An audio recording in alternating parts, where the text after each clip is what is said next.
Hello friends and family, எல்லோரும் எப்படி இருக்கீங்க? நிச்சயம் எல்லோரும் நலமாக இருப்பீங்கன்னு நம்புகிறோம். இன்று படித்ததில் பிடித்தது செக்ஷனில் உங்களுக்காக நான் என்ன கொண்டு வந்திருக்கேன்னா, நல்லவனாய் இருப்பது நல்லது தான், ஆனால் நல்லது கெட்டது தெரியாத அளவிற்கு நல்லவனாய் இருப்பது மிகவும் ஆபத்தானது. இந்த இதை படித்தோன்னே எனக்கு ரொம்ப பிடிச்சிருந்தது. அதான் உங்ககிட்ட நான் ஷேர் பண்ணிக்கணும்னு நினச்சேன். இப்போது எல்லாருமே வந்துட்டு நம்ம நல்லவங்களா இருக்கணும் அப்படின்னு நினைப்போம். பட் நமக்கு இருக்கிற சந்தர்ப்பமும் சூழ்நிலையும் நம்மளை வந்துட்டு மற்றவங்களுக்கு கெட்டவங்களா வந்துட்டு காட்டிடும். ஸோ அந்த மாதிரி இல்லாமல் நல்லது கெட்டது எதுன்னு தெரிஞ்சுக்கிட்டு அதுக்கு ஏற்றாப்புல மற்றவங்க கிட்ட நம்ம பழக்கம் வழக்கம் வச்சுக்கிறது நல்லது. ஏன்னா ஒவ்வொருத்தர் வந்து இவன் நல்லவன் தெரிஞ்சிருச்சு அப்படின்னா அவங்ககிட்டேருந்து சுரண்டி அவங்களோட சுயநலத்தை யூஸ் பண்ணிக்குவாங்களே தவிர அது நமக்கு பின்னாடி வந்துட்டு ஆபத்தையும் மன கஷ்டத்தையும் கொடுக்கும். ஸோ நல்லவங்களாக இருக்கலாம், அதிக நல்லவங்களாக இருக்கக்கூடாது. அதை தான் நான் உங்ககிட்ட ஷேர் பண்ணிக்கணும்னு நினச்சிட்டேன். இப்போ வாங்க வீடியோக்குள்ளே போகலாம்.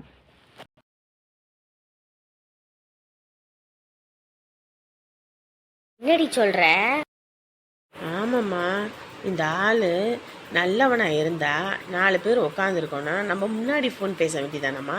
அதை விட்டுவிட்டு கதவை சாத்திக்கிட்டு உள்ளுக்குள்ளே போய் ஃபோன் பேசுகிறதும், இங்கேருந்து தோப்புக்குள்ளே போய் பேசுகிறதும், அதுக்கப்புறம் இங்கேருந்து அப்படியே அங்கே இங்கேன்னு போய் ஒளிஞ்சு நின்று மோட்டர் பம்பு செட்டுக்கிட்ட இருந்து பேசுகிறதும் இப்படியே தான்மா பண்ணிக்கிட்டு இருக்கான். அப்புறம் நான் இது ஏதாவது கேட்டேன்னா என்னை வந்து சந்தேகப்படுறான் அப்படின்னு அவன் சொல்கிறாம்மா. என்னடி மாப்பிள்ளை போகிற போக்கு ஒன்றும் சரியில்லை போல இருக்கே. இங்கே தான் நின்றுட்டு இருக்கியா நீ? ஃபோன் பண்ணி அவங்ககிட்ட ஏதாவது ஒன்று கேட்டிருந்தா என் மான மரியாதை போயிருக்காது. என்னதான் ஜென்மம்னு தெரியலையே. இழுத்து போட்டு 4 அப்பனும் போல தான் இருக்குது. என்ன பண்ணி தொலைகிறது? காதலிச்சு கல்யாணம் பண்ணிட்டோம், சரி ஒவ்வொன்றையும் பொறுத்து போகலான்னு பார்த்தா ஓவரா தலைக்கு மேலே ஏறிக்கிட்டு போறா. இதில் அவங்க ஆத்தாக்காரி வேற அங்கே நிற்கிறாளா? என்ன பேசுகிறாங்கன்னு கேட்போம். நீங்கள் எல்லாரும் தான் அப்புறம் என்னையவே திட்டுறீங்க. அப்புறம் இப்படியெல்லாம் பண்ணால் கோவம் வருமா வராதா? என்ன மறைச்சு ஃபோனு, அதுலேயும் அவள் இருக்கா பாரு இழுப்பி, அப்படியே இழுப்பிக்கிட்டு தான் பேசுவா. அவளை பார்க்கணும், பிடிச்சி போட்டு நான் சாத்தணும்னு தான் நினச்சேன். கூட்டிகிட்டு வந்துட்டது நீ மட்டும் இல்லைன்னு வைய, இந்நேரத்துக்கு நீ அங்கே தான் கூட்டிகிட்டு போகணும், அங்கே தான் வருவேன்னு சொல்லிட்டு நான் வந்திருப்பேன். இங்கே பாருடி, நீ இங்கே இருந்தீன்னு வையே உன் வாழ்க்கை அம்பேல் தாண்டி. நீ உன் மாமியார்கிட்ட அதை எதுன்னு சொல்லி உன் புருஷனோட கிளம்புற வழியை பாரு. உன் மாமியாருக்காரிக்கு நான் இந்த வீட்டில் இருக்கிறதே சுத்தமாக பிடிக்கல. அவள் எப்படா என்னை அனுப்பலான்னு கங்கணம் கட்டிக்கிட்டு இருந்திருப்பா போல இருக்குது. அதுதான் வீட்டு பத்திரத்தை கொடுக்குறேன், வீட்டை நீங்களே வச்சுக்கோங்க அப்படின்றா. ஏம்மா அது ஒன்றும் இல்லைம்மா, நம்ம 2 பேரும் இங்கே ஒன்றா இருக்கோம்ல, நம்மளை எப்படியாவது பிரிக்கணும், அதுக்கு தான் அதை இந்த வேலையெல்லாம் பார்த்துருக்கா. பாவி, எந்த அளவுக்கு 2 பேரும் பேசுறாளுங்க. உப்பிட்ட வரை உள்ளளவு நினைன்னு சொல்லுவாங்க. ஆனா இந்த வீட்லயே நல்லா தின்னுபுட்டு இந்த வீட்டுக்கே எப்படி பேசுறாளுங்க. சே, இந்த உமாவா இப்படி பேசுறா? இவளையா விரும்பி விரும்பி நம்ம கல்யாணம் பண்ணோம்? என்ன கன்றாவிடா இது? அப்ப எங்க அம்மா சொன்ன மாதிரி இவளுக்கு காசுக்காக தான் நம்மளை கல்யாணம் பண்ணியிருக்காளுங்களா? எங்க அம்மா அப்பயே சொன்னுச்சு, அந்த அமுதா பிள்ளையும் தான் லவ் பண்ணா, கல்யாணம் பண்ணா. அவனை ஏத்துக்கவே இல்லை. கேட்டா அவன் ஒரு ஏழை குடும்பம், ஆனா நீ பணக்காரன்டா, வசதியானவன்டா, உடனே ஏத்துக்கிறானா உங்க அப்பா தலைவரா இருக்காரு, நம்மளும் வசதியா இருக்கும், அந்த காரணத்துக்காக தான் அப்படின்னாங்க. அதுவும் இல்லாம வந்ததுல எல்லாம் அமைதியா இருந்தா. இப்பதான் இவ ஓவரா பண்றா. எங்க அப்பாவுக்கு தலைவர் பதவி போச்சு, எங்க வீட்டுல காசு சொத்து பத்துன்னு எல்லாம் போச்சுன்னு எல்லாம் தெரிஞ்சதுக்கு அப்புறம் இவ சுயரூபத்தை காட்டுறாளோ. யாரடி, உனக்கு ஒன்று தான் சொல்லுவேன், வாயுள்ள புள்ள தான் பொழைச்சிப்போம். அதனால் நீ தெளிவாக நடந்துக்க. உன் புருஷங்காரன் ஒரு வீணா போனவன். அவன் எப்போ பார்த்தாலும் சம்பாரித்து அவங்க ஆத்தாவுக்கு கொடுக்கறதுக்கே சரியாக போயிடும். இவளுக்கு நல்லா வாங்கி தின்னுபிட்டு நல்லா இருக்கிறதுலே இவங்களுக்கு போயிடும். ஆனால் நீ கடைசி காலத்தில் என்ன பண்ணுவ? பிள்ளையே வந்துருச்சுன்னு வையே, அதுக்கு ஒரு நகை நட்டு செய்யணும், ஒரு சீர்சனத்தை செய்யணும்னா எப்படி செய்வேன்? மாமனார் வாங்கி வச்சிருக்கா 60 லட்சம் 70 லட்சம் பணத்தை கட்டுறதுக்குள்ளேயே நாக்கு தள்ளிரும். இதுல வேற இதை எப்படி பாப்பீங்க? உங்ககிட்ட நான் இதெல்லாம் சொல்லக்கூடாதுன்னு சொன்னா மொத்தத்தையும் உங்க ஆத்தா கிட்ட ஜெராக்ஸ் காப்பி எடுத்து ஒப்பிச்சு வச்சிருக்கேன் நீ. அதாம்மா நானும் நினச்சிக்கிட்டு இருக்கேன், என்ன பண்ணுறதுனே தெரியலை. அங்கே போய் இருந்தாலாவது சம்பாதிக்கிற பணத்தை வச்சு ஏதாவது ஒரு சேமிப்பு பண்ணி ஏதாவது ஒன்று பண்ணலாம். அதுக்கும் இல்லை இதுக்கும் இல்லைன்னு இப்படி பண்ணி வச்சுக்கிட்டு இருக்கிறது இந்த ஆள். இங்கே பாருடி, விடாதடி, விட்டா பிடிக்க முடியாது. அப்புறம் பாம்பளைகளை அவங்க ரூட்லேயே போய் அவங்களெல்லாம் இது பண்ண முடியாது. நம்ம வழியத்தான் ஆயுதத்தை எடுக்கணும்.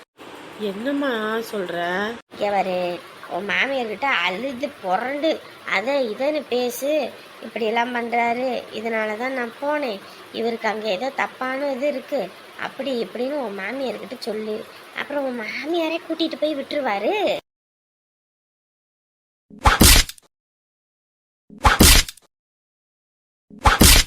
என்னங்க என்ன பண்ணிக்கிட்டு இருக்கீங்க?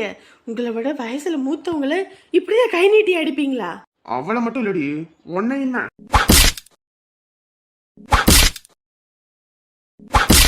குடியே கெடுத்த பாவிகளா. எங்க அம்மா அப்பயே சொல்லிக்கிட்டு இருந்துச்சு, இவளுக்கு 2 பேரும் சரியில்லடா சரியில்லடான்னு. நான் தான் கேட்கல. பாம்புக்கு பாலை வாத்த மாதிரி உங்க 2 பேரையும் வீட்டுக்குள்ள விட்டு சோத்த போட்டதுக்கு உந்த வீட்டுக்கு 2ஆம் பண்ணிக்கிட்டு இருக்கீங்களா? தொலைச்சு கட்டி போடுவேன் 2 பேத்தையும். என்னடா இத்தனை நாளா நல்லா இருந்தாலே இப்பதான் இவ இப்படியெல்லாம் பண்றாளேன்னு யோசிச்சேன். பூவோட சேர்ந்து நாரும் மணக்குன்னு சொல்லுவாங்க.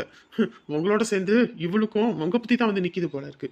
சி, உங்களுக்கு உங்க பையன் உங்க மருமகன் நல்லா இருந்தாலே சுத்தமா பிடிக்காது. அவங்களை அங்க விரிச்சு வெளியூருக்கு அனுப்பி காசு சம்பாதிக்கும் போது இனிச்சுது.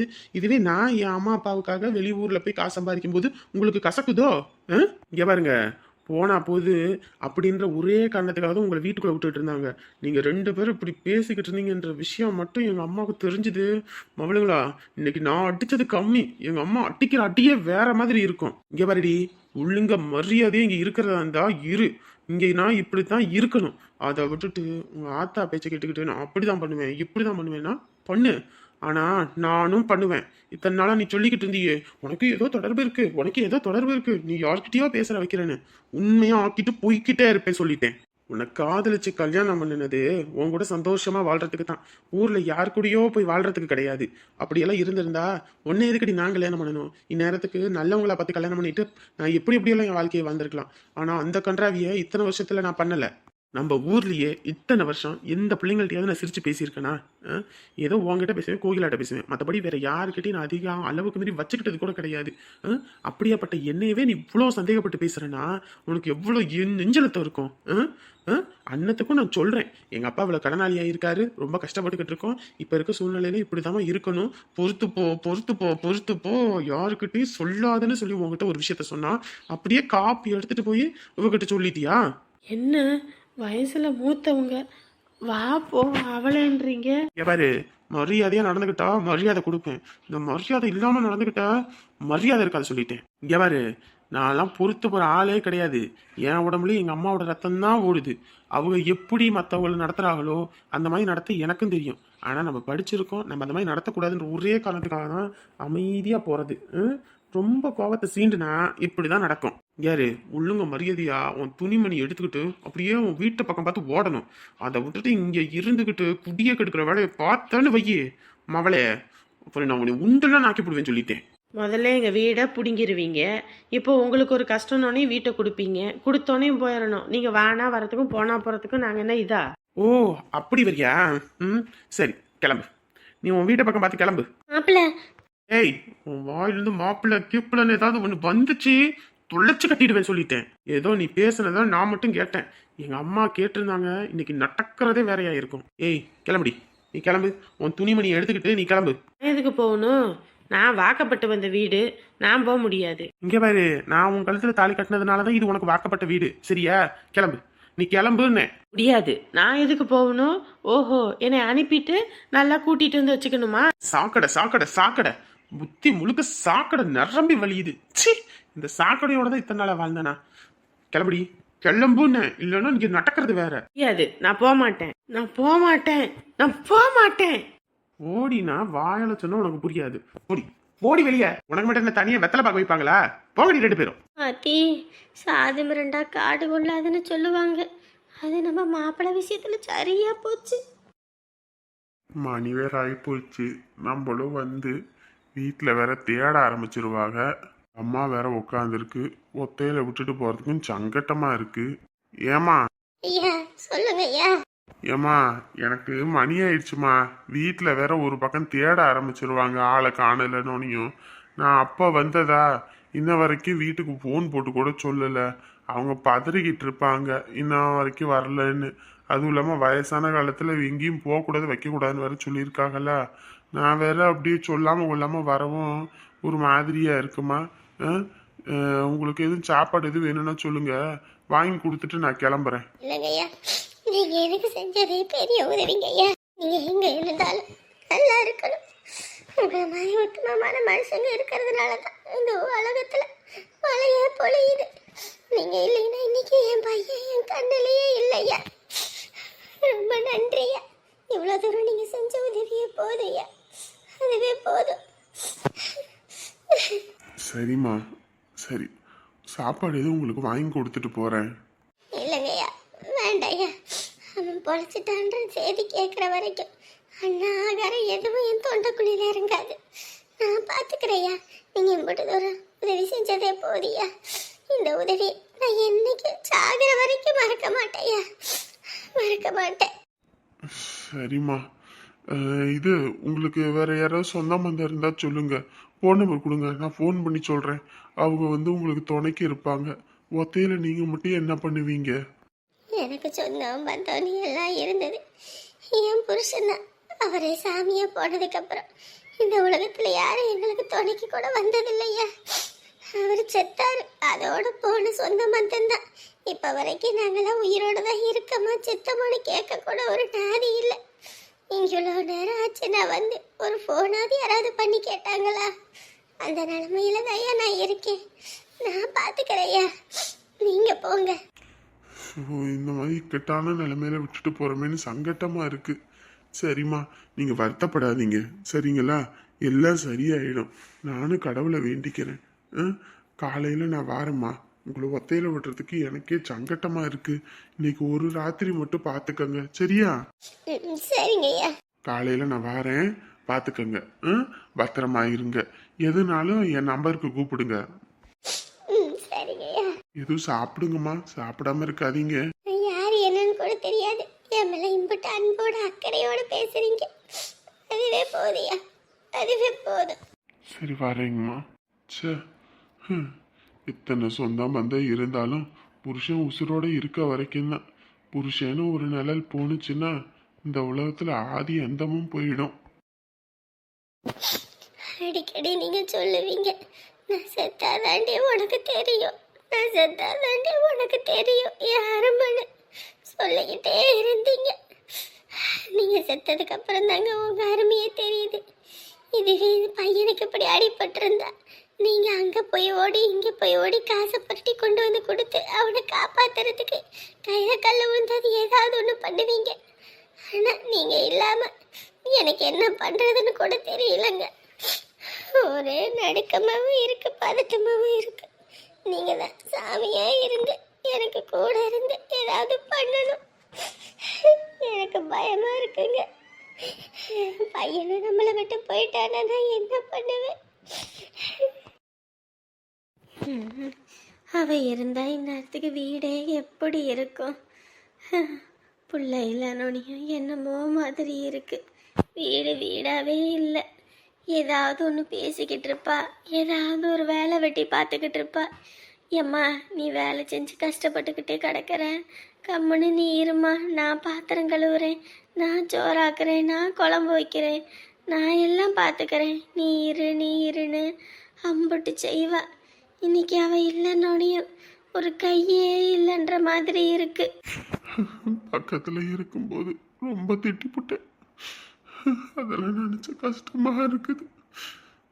பொம்பளை பிள்ளைங்களுக்கு நம்ம வீட்டுல இருக்க வரைக்கும் தான் எல்லா சந்தோஷமும். ஆனா அவன் ஒரு தப்பு பண்ணிட்டான்ற காரணத்துக்காக அவன் மேல நெருப்பு கொட்டி எம்பிட்டு பெரிய தப்பு பண்ணிட்டேன்.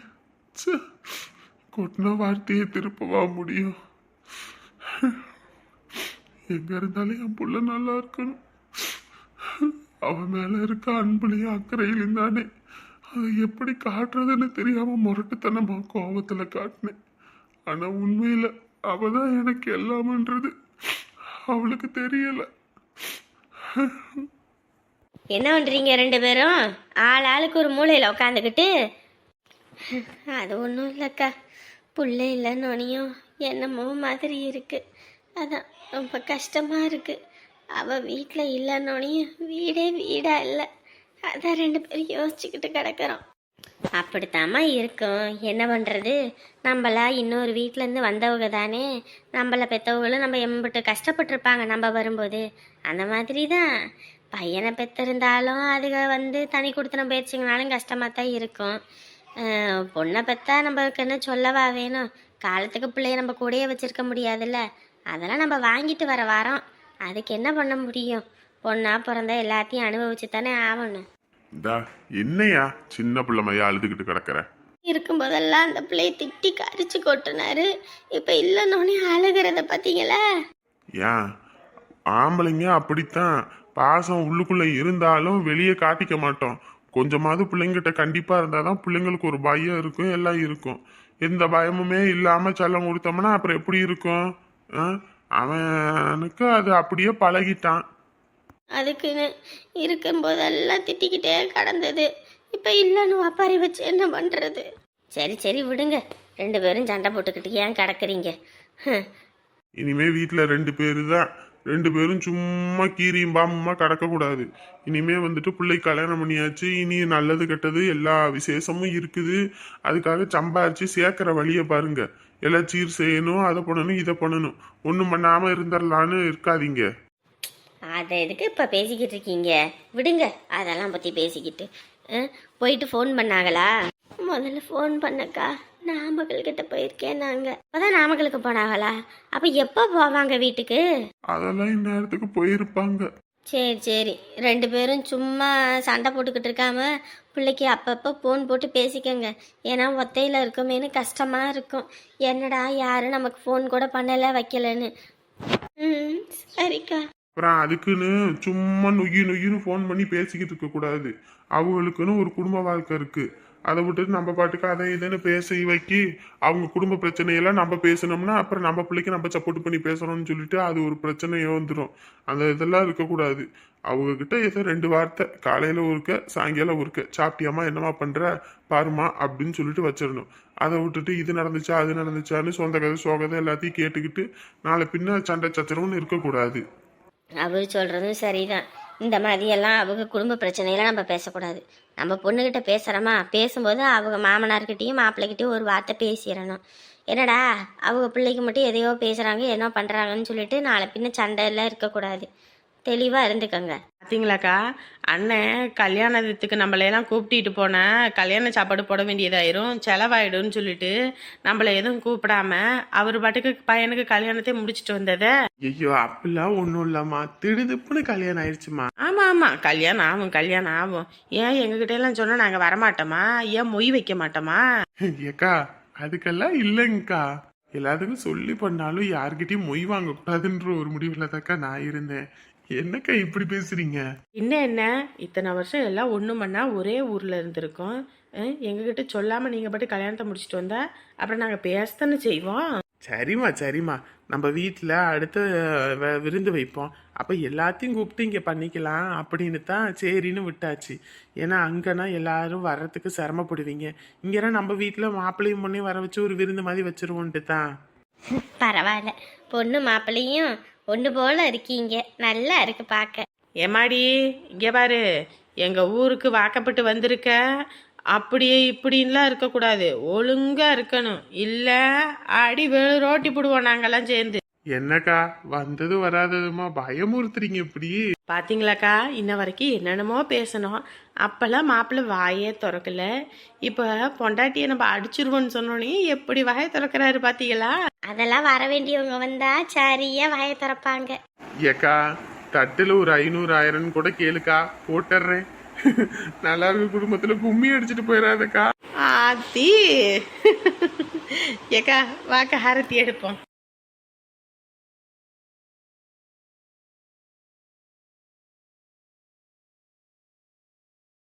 எம்மாடி நாங்கள் அப்படி இப்படி பேசுகிறோம்னு நினச்சி எங்கள் மேலெல்லாம் கோவப்பட்டாதம்மா. நாங்கள் சும்மா விளையாட்டுக்கு அப்படித்தான் பேசுவோம், சரியா? ஆமாம்.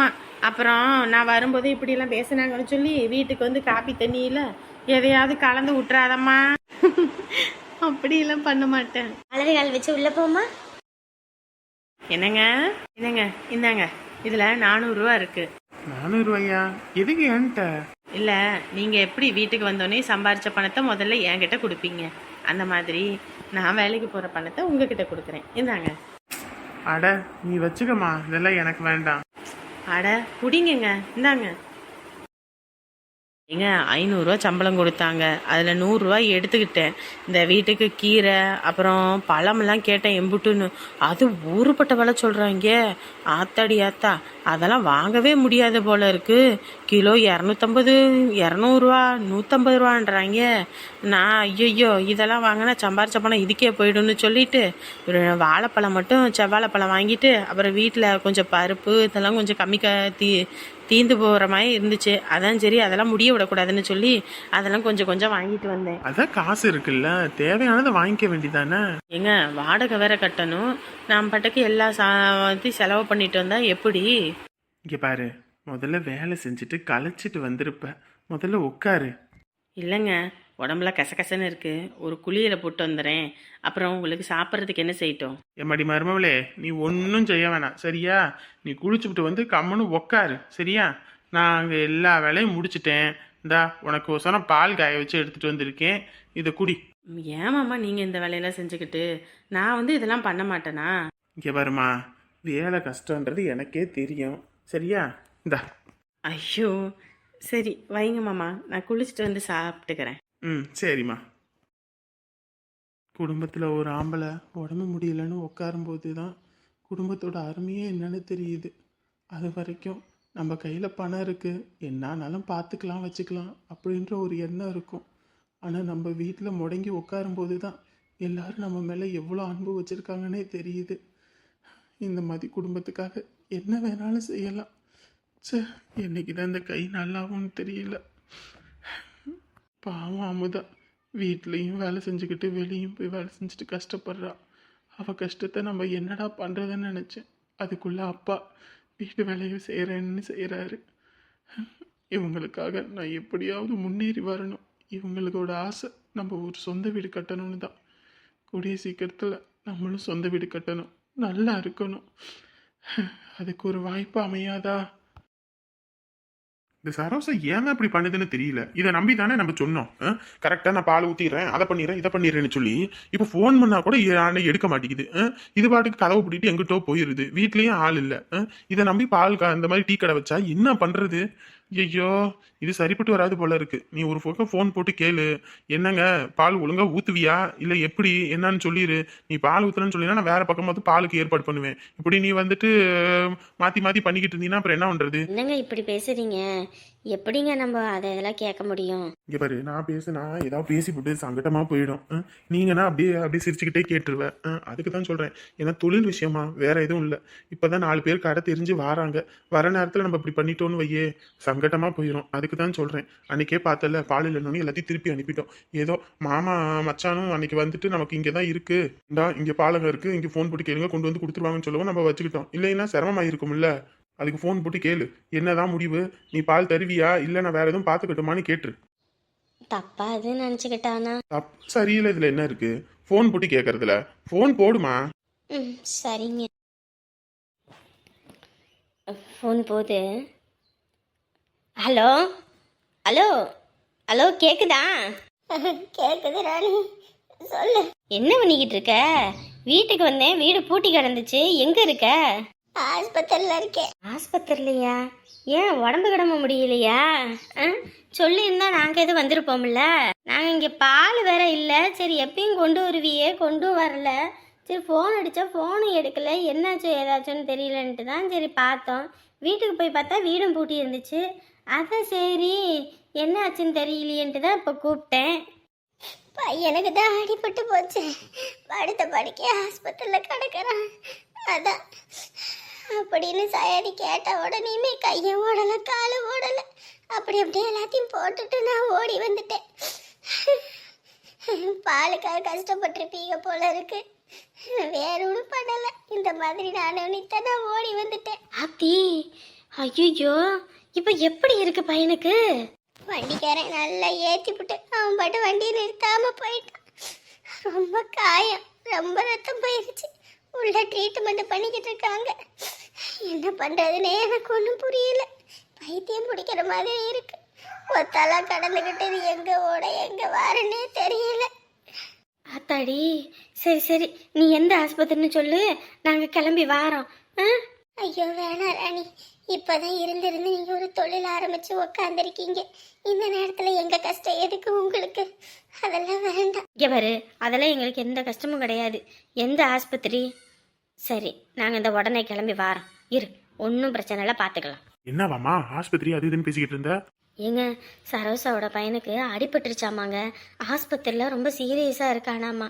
அதனால இப்படி அடிபட்டுருச்சுன்னு கேட்டோனையும் எனக்கு என்ன பண்ணுறதுன்னு தெரியல, அதான் கிளம்பி வந்துட்டேன் அப்படின்றாங்க.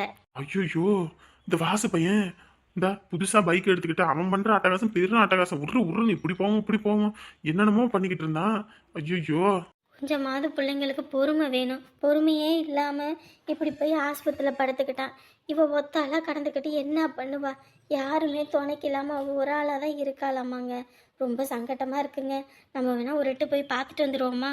பாவம், ஏற்கனவே ரொம்ப கஷ்டப்பட்டுட்டா.